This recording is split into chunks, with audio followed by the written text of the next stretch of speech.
Hi, this is Ron Cipcic, and this is the third part of a three-part series on macroeconomic disequilibrium.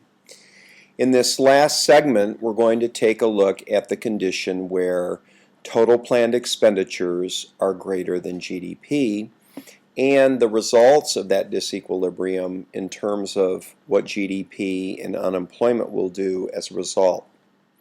So we again set up a hypothetical economy. We have data on a hypothetical economy, and we have basically kept the data constant from segment 2, except we have changed one number only. We've gone over here and changed the export number to $210. Now, if you remember, in segment 2, exports were $180. Okay, so they were $30 less.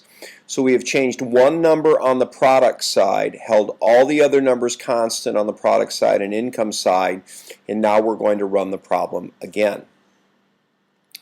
And so let's just go ahead and dive right in. We've already run the problem one time in segment 2. Let's use our, if you will, machinery, our tools, and run the problem again and see what happens. Again, it's important to remember that we have to get GDP via the income approach. We don't have enough expenditure data, enough income data, or excuse me, enough expenditure data to actually calculate GDP going the expenditure approach. We have G and M, we have X, but we don't have actual investment, and we don't have C. We don't know what C is. So we don't have C, we don't have actual investment. There's no way to get GDP via the income approach. Via the expenditure approach. But we can get GDP via the income approach, and it will be the same number. National income plus depreciation allowances equals what? Equals GDP. This is the income approach. We're going from income, national income, up to GDP. So we take the 800, add the 80, and we get the same 880 we had in segment 2.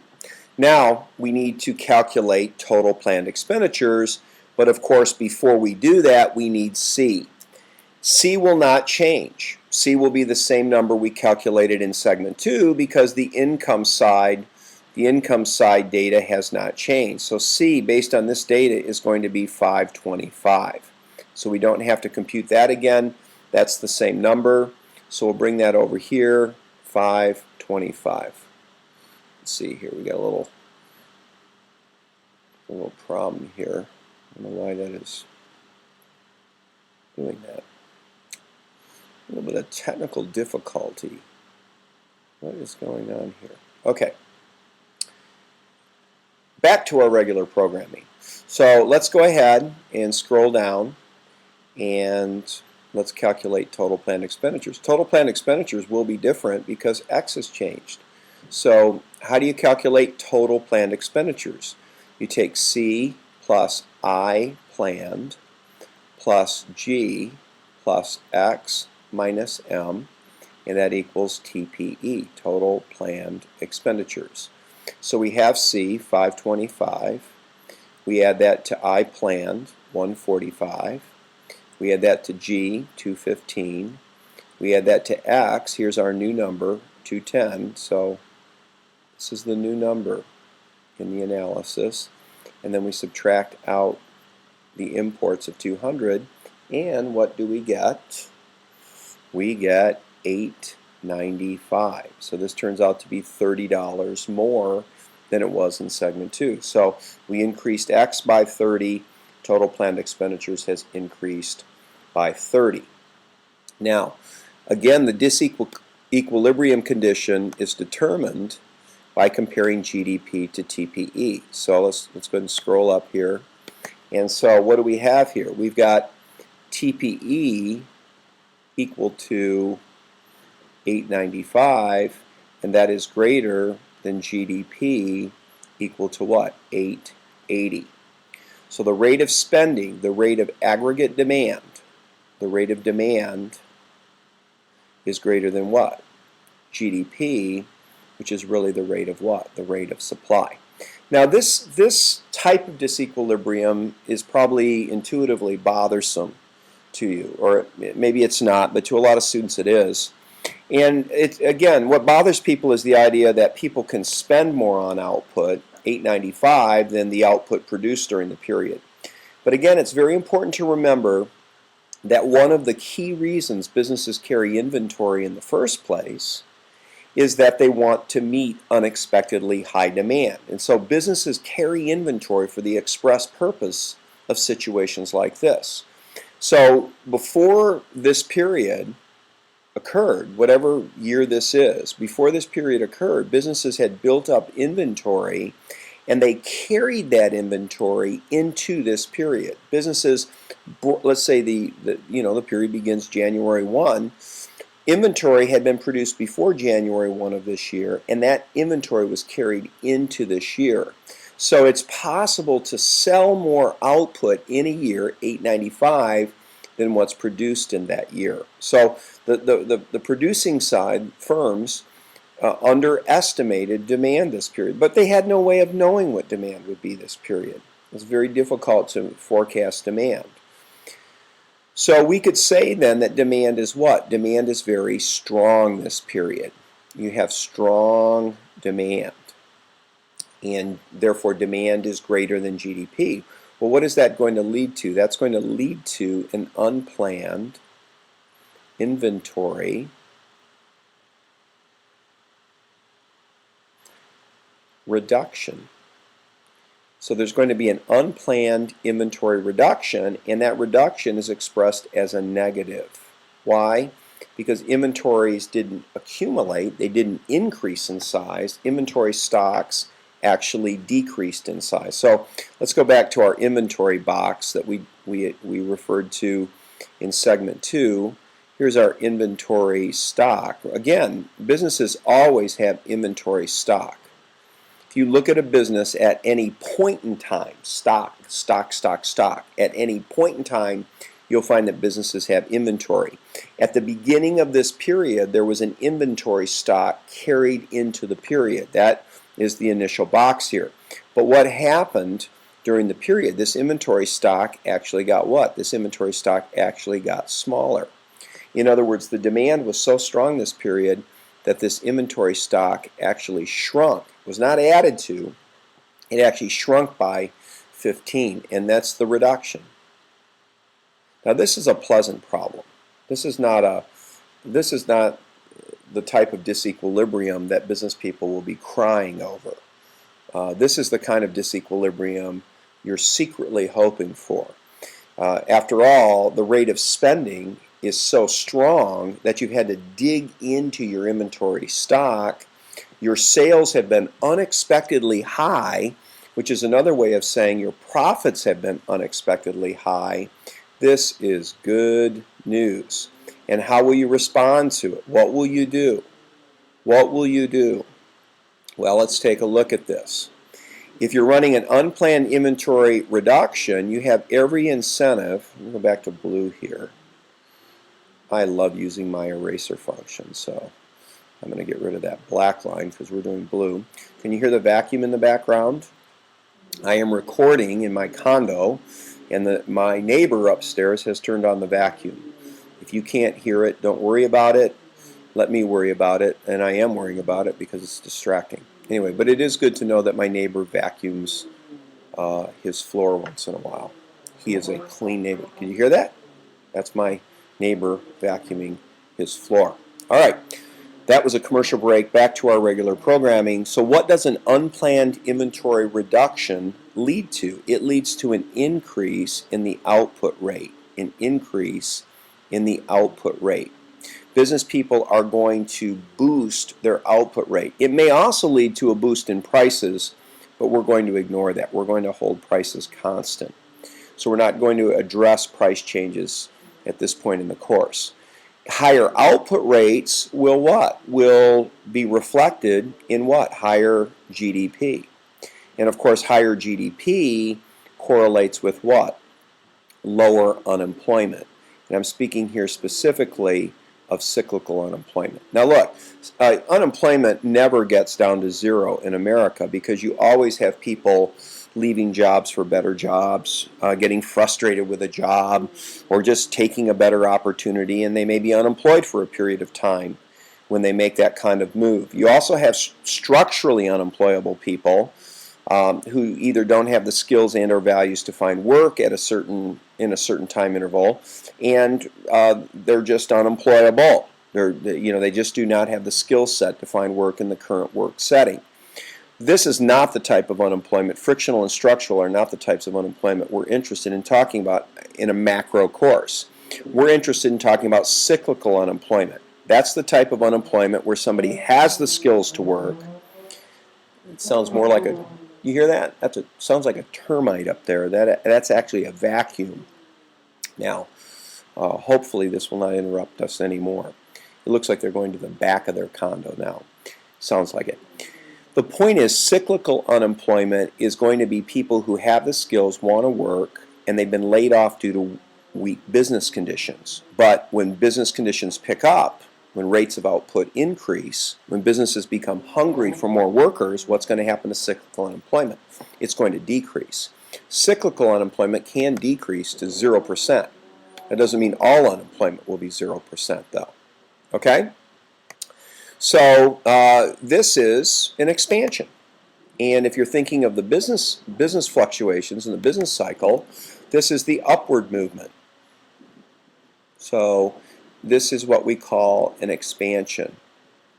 And generally expansions are associated with lower unemployment. So this is good news. This is good news. And if you're the president when this is happening, you of course want to take credit for this. If you're the president when a contraction or recession is occurring, you want to usually try to blame it on somebody else. Actually, presidents have very little power to move the macroeconomy. I mean, this is in the U.S., it's close to a $17 trillion ship. And the president, believe it or not, has very little power to move it. Surprisingly little. And that's constitutionally designed. Okay, now let's go ahead and go back to our bathtub. Let's go to our bathtub theorem again. I want to bring that back into play, and we can go through this rather quickly because only one number has changed in this whole thing. So here's our faucet.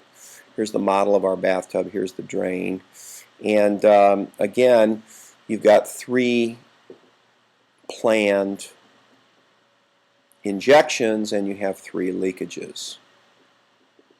Okay, so these are what? These are total planned. Planned is the operative word here. Total planned injections, and then down here you have your total leakages. I think in video 2 I actually miswrote it. I said total planned leakages. We don't use the word planned on the leakage side. We only use planned on the injection side because we have to distinguish planned investment from actual investment. So if that bothered you in video 2, I'm sorry. There was only one error in video 2, and that was the error. It was a small one, so I didn't redo the video. Okay, so our total leakages don't change. They remain. They're the same numbers we had before. So let me just put those in here. The leakages were saving, net taxes, and imports, and those numbers didn't change. So saving was what? 150. Net taxes were what? 205, and imports were 200, and again these totaled up to be 555. This didn't change.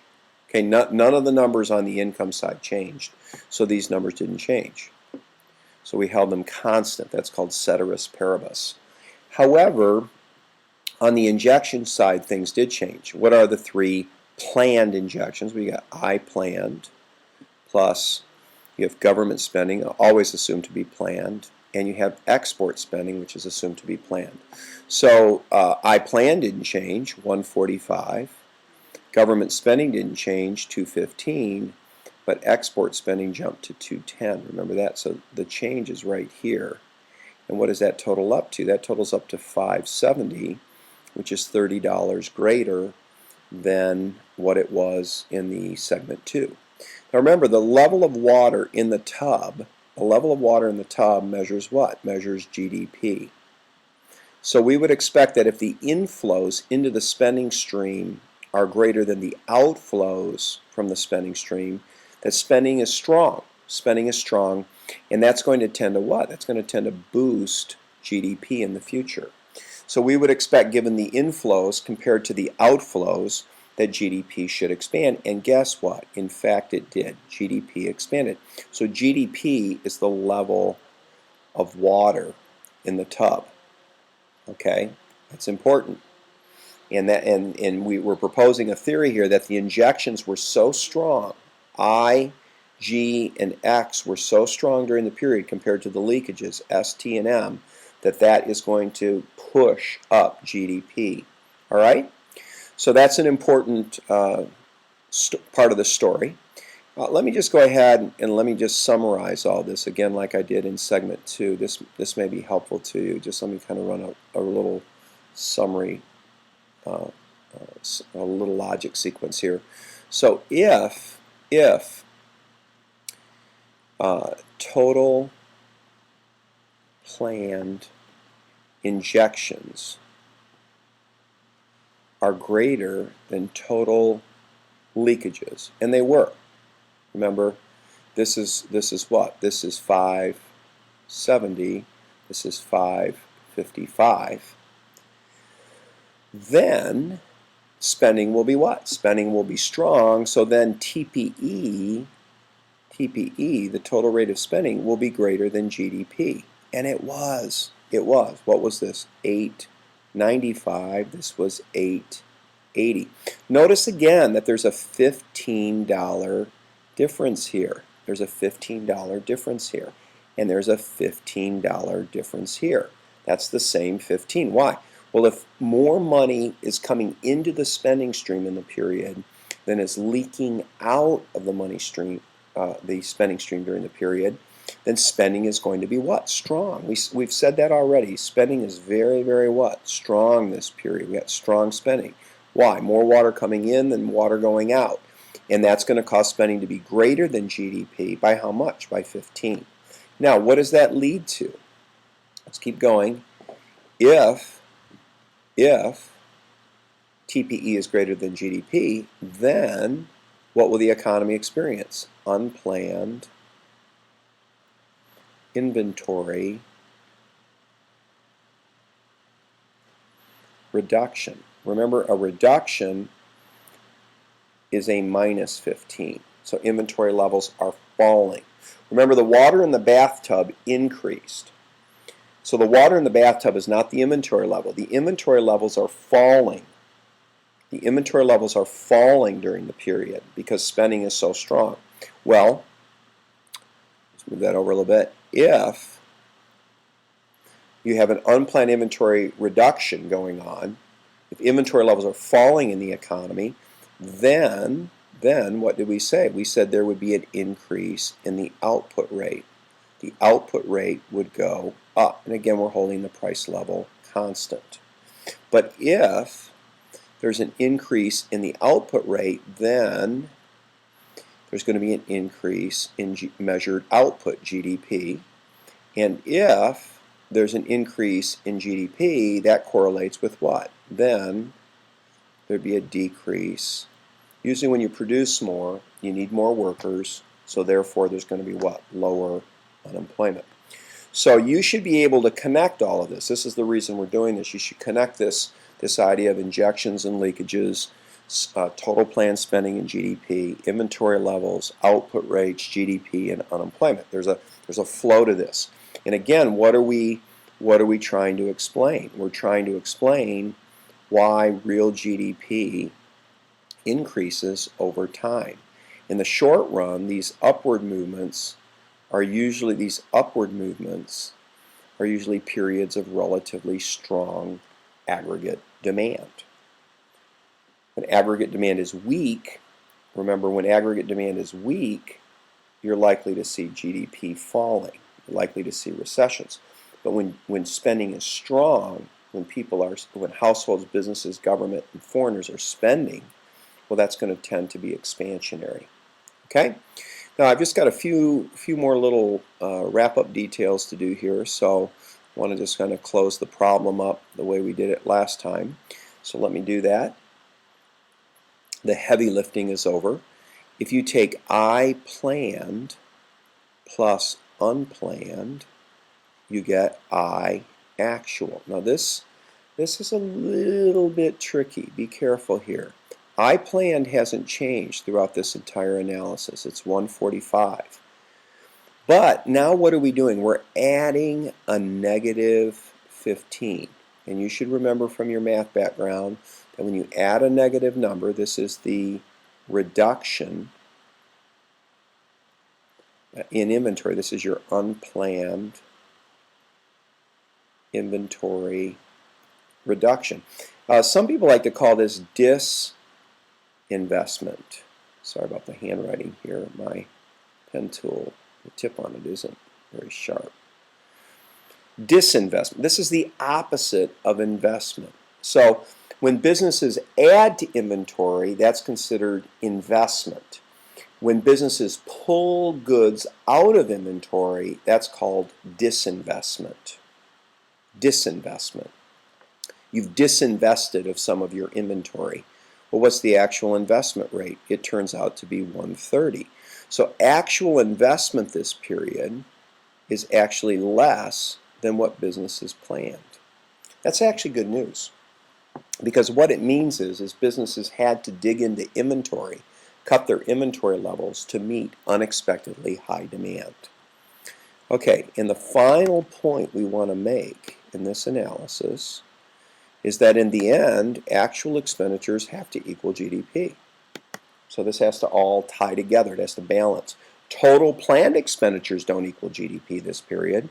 Total planned expenditures are greater than GDP, but actual expenditures have to equal GDP. So let's prove it. C plus I, be careful, IA plus G plus X minus M must equal, by definition, GDP.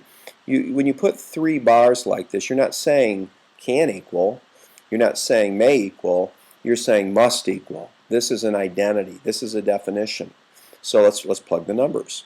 525 plus 130 plus 215 plus 210 minus 200. Guess what that has to equal? That must equal 880. It does. Now look, we didn't get to GDP via the expenditure approach. We couldn't do it. We did not have C, and we did not have IA at the beginning of the problem. So we took national income, and we added back depreciation allowances, and that's how we got this, right? So that was the 800 plus the 80 got us this. But we can go back now at the end of the problem and confirm that actual expenditures have to equal GDP, and they do. And again, the key idea here is that this IA is made up of two components, I planned and unplanned. This is what? This is 145 plus a minus 15. So actual investment is 130. That's what government sees. But we're studying this because actual investment can be made up of a planned portion and it can be made up of an unplanned portion. And this, again, is the seed of change. When something unexpectedly happens to my inventory levels, it's likely I'm going to change my behavior in the future. Okay? All right, well, we've explained recessions in segment 2. Now we've explained expansions in segment 3. There's much more we're going to be doing with these ideas, but this is a great foundation in the basic ideas of macroeconomic disequilibrium.